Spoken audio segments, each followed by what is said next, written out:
Hey everybody, welcome back to week 16 of our trading watch list. In this series, we focus on selling weekly options to generate income and build a robust income stream. If you are new to this channel, feel free to subscribe and save this watch list and go over our trade results. If you are a returning subscriber, welcome back. And as always, we'll kick it off with reviewing our S&P 500 performance. Then we will look at the upcoming earnings and the upcoming events for next week. Finally, we'll get into our trade results for last week and which tickers I'm focusing for next week's option selling. If you find value from today's video, give us a like, and without further ado, let's dive in.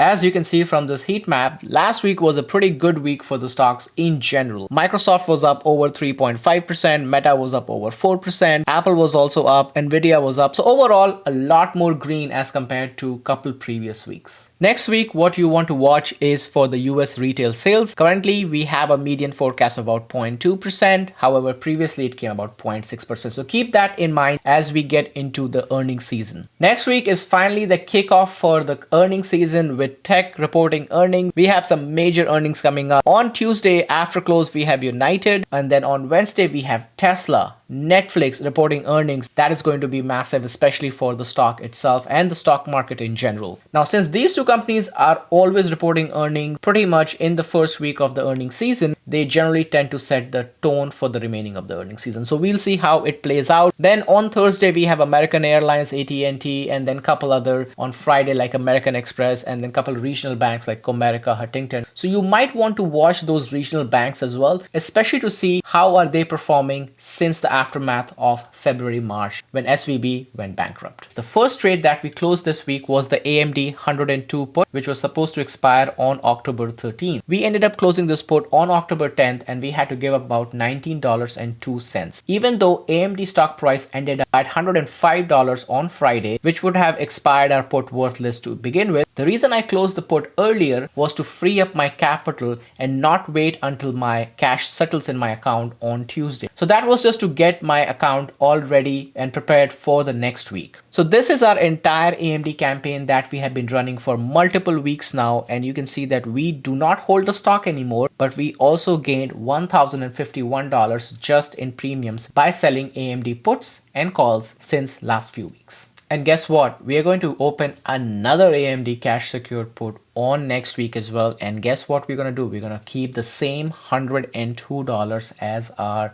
baseline number. And at 102, we are looking at about right 30 delta, which is perfect for me. And we will get about $121 and $131. So let's say about 125 is something that we get. And that would be a nice juicy 1.22% gain in 1 week if AMD decides to close above $102. My only concern with AMD is that we have a very short-term signal, which we can see is this bearish inside bar tends to be a very short-term bearish signal. Since we have been trading AMD for a while now and we have established a good 102.76 as our support level, has been respected on many occasions, and even when the stock fell below it, we did get a bounce right from the 200-day moving average and finally crossing above the 102 and then pushing forward up to about 105 and 9. That is something that we will also take into account when we are opening our CS. If you want to be a little bit more conservative, you can go out 2 weeks and you can generate about $200 or maybe actually more than $200, and that would be about a 34 delta at 102. If you want further protection, you can go 101 and that would be right around the 30 delta. So seeing that we have a very short-term bearish signal, you may want to protect yourself by additionally giving you a leverage of a buffer of another dollar or so. The second trade that is in progress right now is SLB, which is a 59 put expiration of October 20th, 2023. We are up 63% on this trade. We totally gained about $362 as in premiums, and so far we have achieved about $228 from that. We currently have $134 left in this contract. In this chart, you can see SLB stopped at $58.96 on Friday, but what is very important to see in the chart over here is that SLB has been bouncing off their 50-day moving average average right here on Friday, which is a good sign. We do see a little bit of a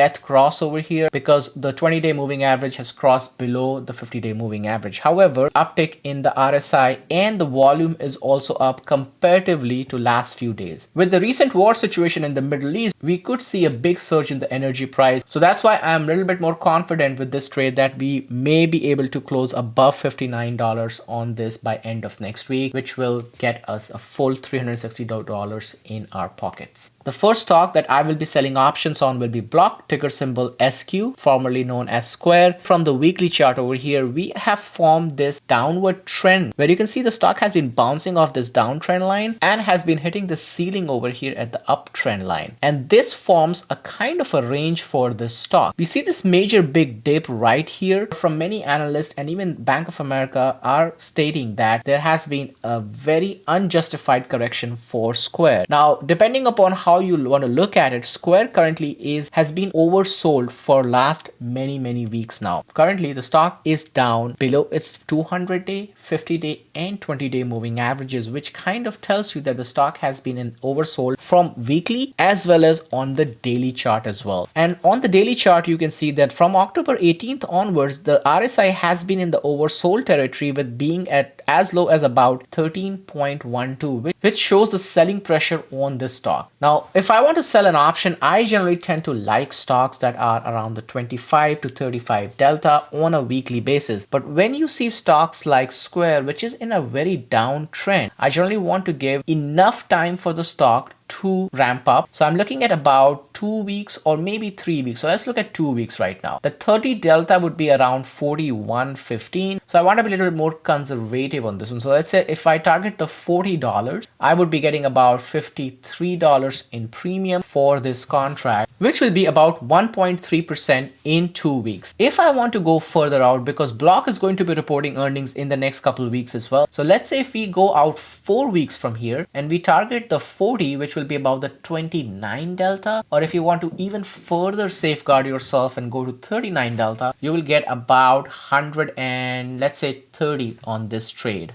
So that is going to be about 3.33%, so a little bit less than a percent every single week. The next stock on the list will be Nike. We drew this 98.93 as our support for Nike for some time now. It's been a support for a very long time, but the stock is below its 20, 50 and 200-day moving averages. And whenever you have stocks, especially like Nike, which are below their 200-day moving average, you kind of know that this is undervalued or there has been a lot of selling pressure on the company. Most recently, they reported earnings over here and we saw this big gap up on Nike. And since then, Nike has bounced off its 20-day moving average and has started forming this little upward trend. We will see how much they can push further into the territory, but with the Q4 and the holiday season approaching, we do expect the sales for Nike will increase in the coming weeks and months. So what I would like to see in Nike in the coming weeks or so is to actually make the 99.88, which is on our fib level at 61%, to become the new support level and then form an upward trend from here. So if we want to trade Nike for a week, I would be targeting around the 30 delta, which would be the $98, which is 98.93 is a nice support level. And also 99.16 is our 50-day moving average. And that would give us around 54 or 58 if you go 98. And if you want to be a little bit more adventurous, you can look at 99, but that is also about 40 delta. For me, I would be looking at about $98 for the weekly, which is not great, but gives you about 0.55% ROI in a week. I could always look to open a 2-week cash secured put at 90 or maybe even 97 at 98. That would give me about $94 to $96 on this trade, which is similar to what you would get in a weekly. So see which one works for you in your trading strategy as well. So those are the 4 trades. Close out my SLB trade, look at Square, look at Nike, and look at opening AMD as well as part of the next week. Now, if you end up enjoying today's video, make sure you give us a like, click on subscribe and ring the bell notification.